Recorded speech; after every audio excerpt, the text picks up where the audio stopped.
Hello guys, welcome to our channel. నేను మీ తేజ. ప్రస్తుతం మనతో పాటు చిరంజీవి నాయక్ గారు ఉన్నారు. ఆయనతో మాట్లాడదాం. సార్ నమస్తే. నమస్తే. సో తిరుపతి లడ్డు ఇష్యూ గురించి ఈ రోజు సుప్రీంకోర్టులో తీర్పు వస్తుందని మనం వార్తలు విన్నాం. చాలా మంది కూడా ఎదురు చూస్తున్నారు ఎట్లాంటిది వస్తుందని చెప్పేసి.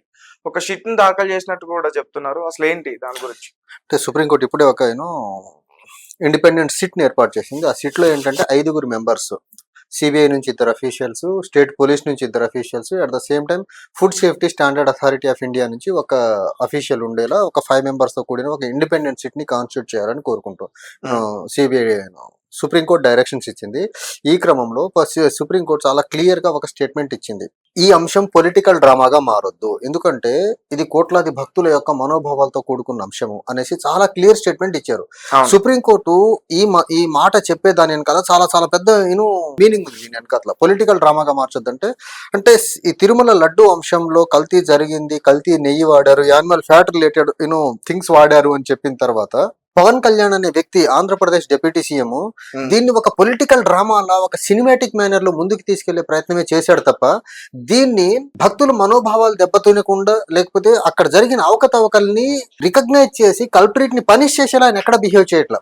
రైట్ ఫ్రమ్ బిగినింగ్ ఆయన మంగళగిరి దగ్గరలో ఆయన ప్రాయచిత దీక్ష చేసుకున్న దగ్గర నుంచి, అమ్మవారి గుడి దగ్గర మెట్లు కడిగిన దగ్గర నుంచి, నిన్న తిరుమలలో పెట్టిన వారాహి డిక్లరేషన్ సభ వరకు మొత్తం దీన్ని ఒక పొలిటికల్ డ్రామాలా ముందుకు తీసుకెళ్తున్నాడు తప్ప ఇది కోట్లాది భక్తుల యొక్క మనోభావాలతో కూడుకున్న అంశం ఇది అనే అంశము పవన్ కళ్యాణ్ కి స్పృహలో ఉన్నదా లేదా అనేది కొంచెం పక్కన పెడితే దీన్ని ఖచ్చితంగా ఒక పొలిటికల్ డ్రామాగా తీసుకెళ్లే ప్రయత్నం చేస్తున్నాడు. కాబట్టి దీన్ని పొలిటికల్ డ్రామాగా మార్చొద్దు, ఇది కోట్లాది భక్తుల యొక్క మనోభావాలతో కూడుకున్న అంశం అనేది సుప్రీంకోర్టు చెప్పారు. నాకు తెలిసి సుప్రీంకోర్టులో ఎవరైతే ఈ జడ్జిమెంట్ ఇచ్చిన ధర్మాసనంలో ఉన్న జడ్జెస్ ఉన్నారో డెఫినెట్ గా ఈ పొలిటికల్ ఈ తిరుమల లడ్డు అంశంలో పవన్ కళ్యాణ్ అనే వ్యక్తి చేసిన ఈ డ్రామాని కరెక్ట్ గా వాళ్ళు గమనించారు కాబట్టి ఈ పదాన్ని చెప్పారనేది మాత్రం నాకు అర్థమవుతుంది. వారాహి డిక్లరేషన్ కూడా నిన్న పవన్ కళ్యాణ్ గారు అక్కడ తిరుపతిలోనే ఇవ్వడం జరిగింది.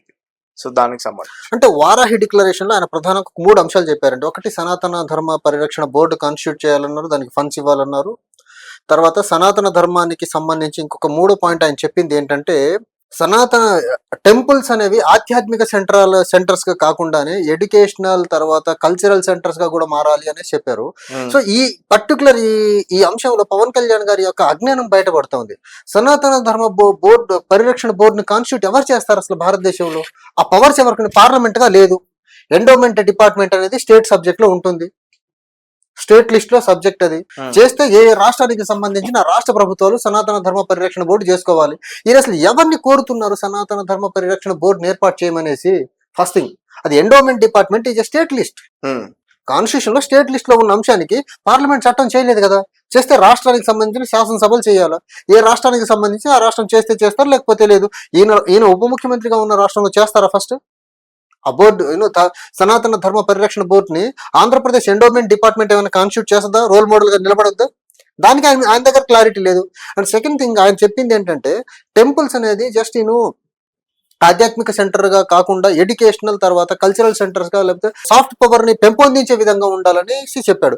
అసలు ఆ ప్రిన్సిపల్ ఏదైతే ఉందో 3వ పాయింట్ ఆ సనాతన ధర్మ డిక్లరేషన్ అని చెప్పింది, బీజేపీ డెడ్ ఆపోజిట్ కదా దానికి.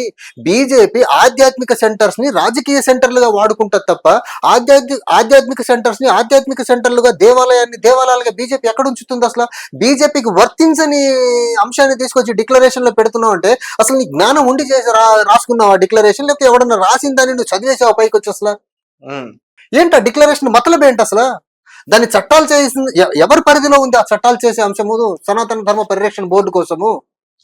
అసలు మినిమం జ్ఞానం లేకుండా ఆ డిక్లరేషన్ గురించి మాట్లాడాలండి. అని ఈయనెవరు అసలు సనాతన ధర్మ పరిరక్షణ బోర్డుని కాన్స్టిట్యూట్ చేయమని అడిగేదానికి? అసలు పవన్ కళ్యాణ్ అనే వ్యక్తి ఎవడు? ఒక రాష్ట్రానికి ఉప ముఖ్యమంత్రి అంతే.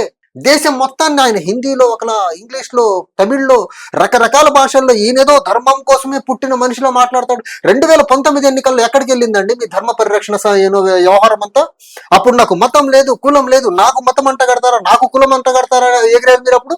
ఇప్పుడు ఎక్కడి నుంచి వచ్చింది ఈ సనాతనం? అసలు ఎక్కడి నుంచి పుట్టుకొచ్చింది మీలో ఈ సనాతన వాదం అంతా? 2019కి 2024కి జరిగిన డిఫరెన్స్ ఏంటి? 2019లో చిత్తుగా ఓడిపోయిన తర్వాత బీజేపీ కాళ్ళ దగ్గర పడిపోయి బీజేపీ పొత్తులో గెలవడం వల్ల బీజేపీ వాళ్ళని ప్రసన్నం చేసేదానికి ఆర్ఎస్ఎస్ ఎజెండాని ఆంధ్రప్రదేశ్ లో తీసుకొస్తున్నారు. సార్ అలాగే తమిళనాడుకి సంబంధించి ఉదిష్టన్ స్టాలిన్ ముఖ్యమంత్రి కొడుకు సో అతను కూడా రియాక్ట్ అయ్యారు పవన్ కళ్యాణ్ గారికి సంబంధించి. See, పవన్ కళ్యాణ్ ఏదైతే రాత్రి ఆయన వారాహి డిక్లరేషన్ సభ దగ్గర నుంచి మాట్లాడారో అక్కడ నుంచి ఆయన ప్రైమరీలీ తమిళనాడు నుంచి సనాతన ధర్మానికి సంబంధించి వ్యతిరేకంగా సనాతన ధర్మం ఒక వైరస్ లాంటి దీన్ని కూకటి వేళ్లతో పెకిలించాలని Udhayanidhi Stalin current deputy chief minister of Tamil Nadu స్టాలిన్ చెప్పారు. నిజంగా ఈయనకు దమ్ముంటే ఉదయనిధి స్టాలిన్ కి చెప్పాలనుకుంటే తమిళనాడులో బహిరంగ సభ పెట్టి చెప్పాలి. ఈయన తిరుపతిలో పెట్టి ఆంధ్రాలో మత కల్లోలాలు రెచ్చగొడతాడు ఏంటి అసలు ఈయన? అని సనాతన ధర్మం గురించి పదే పదే గొంతు జించుకుంటున్నాడు కదా ఈయన. అసలు ఆంధ్రప్రదేశ్ లో అన్య మతస్థులు ఎవరన్నా సనాతన ధర్మానికి వ్యతిరేకంగా మాట్లాడారా? సనాతన ధర్మం గురించి వ్యతిరేకంగా మాట్లాడింది ఎవరు? ఉదయనిధి స్టాలిన్ అనుకుందాం, ఆయనే మాట్లాడారు. నువ్వు ఎక్కడ పెట్టాలో సభ? తమిళనాడులో పెట్టి మాట్లాడాలి. నీకంత దమ్ము ధైర్యం ఉంటే తమిళనాడులో సభ పెట్టాలి. నువ్వు నీ వారాహి డిక్లరేషన్ సభ అక్కడ పెట్టి అక్కడ నువ్వు ఉదయనిధి స్టాలిన్ కి నువ్వు ఎక్స్పోజ్ చేయి, సనాతనానికి అగెనిస్ట్ ఇలా మాట్లాడావనేసి. అది నువ్వు చేయలేవు. ఆంధ్రాలో నువ్వు మత కలహాలు రెచ్చగొట్టి మతపరమైన డివిజన్స్ తీసుకొచ్చి పబ్బం గడుపుకోవాలి, ఇక్కడ బీజేపీ మనువాదులు వేసాడని ఆంధ్రప్రదేశ్ లో సక్సెస్ఫుల్ గా తీసుకెళ్లేదానికి ఒక యాక్టర్ కావాలి. వాళ్ళకి ఈయన దొరికాడు. ఇంకోటి, ఈయన రాత్రి మాట్లాడిన దాంట్లో హిందీలో మాట్లాడారు, నార్త్ వాళ్ళకి అర్థం అవ్వాలనేసి.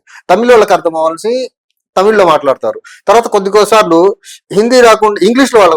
అక్కడ వచ్చిన క్రౌడ్ కి 80% పీపుల్ కి హిందీ రాదు, 90% పీపుల్ కి ఇంగ్లీష్ రాదు. గమ్మని ఉండిపోయారు, ఈయనేం మాట్లాడుతున్నారు అర్థం కాకుండా. అండ్ 70-80% కొంచెం తమిళనాడుకి బోర్డర్ కాబట్టి తమిళనాడు తిరుపతి, అక్కడ కొంతమందికి తమిళ్ వచ్చి ఉండొచ్చు. కానీ ఈయన మాట్లాడిన దానికి అసలు అక్కడ రెస్పాన్సే లేదు. అంటే పవన్ కళ్యాణ్ గారు మాట్లాడుతున్నప్పుడు కూడా అక్కడ క్రౌడ్ కొంచెం అల్లరి చేస్తే ఆయన వార్నింగ్ ఇచ్చారు. వార్నింగ్ అంటే ఆయన చెప్పింది ఏంటంటే, ఈయన మాట్లాడుతూ ఉంటే ఆయన అక్కడ ఈయన వారాహి డిక్లరేషన్ అని మాట్లాడుతూ ఉంటే అక్కడ వచ్చిన ఆయన ఫ్యాన్స్ ఓజీ సినిమా గురించి స్లోగన్స్ ఇవ్వడం మొదలు పెట్టారు.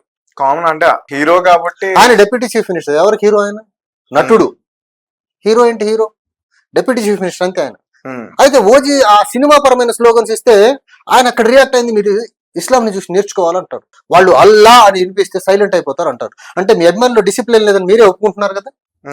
అసలు మోస్ట్ నాన్ సింగ్ కదా మీరు మాట్లాడిన దానికి, వాళ్ళు చేసేదానికి పొంతన ఉండదని అర్థమైందా మీకు?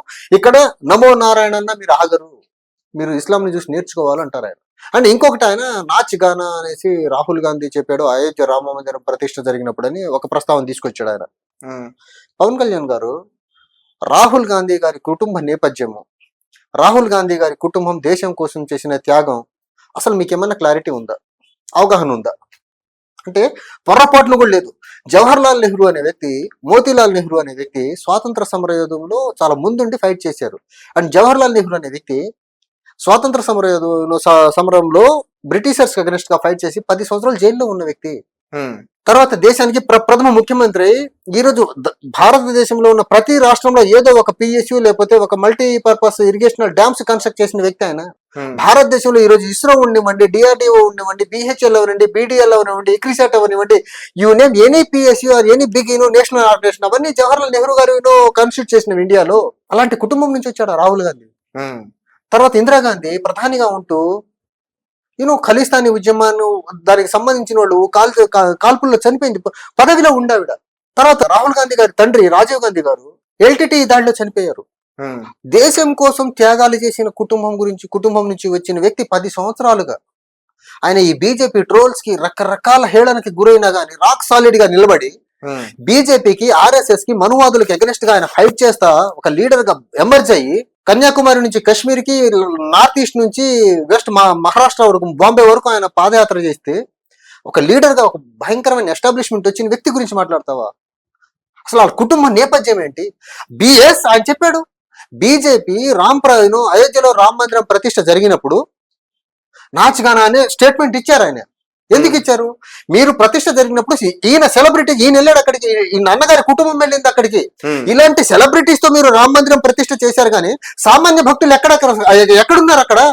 ఇది ఒక ఈవెంట్ మేనేజ్మెంట్ లో జరిగింది కదా. భారతదేశంలో సామాన్య భక్తులు లేరా? ఇంకా పోనీ అయోధ్య ప్రాంతంలో ఉన్న భక్తులను ఎందుకు రానివ్వలేదు మీరు?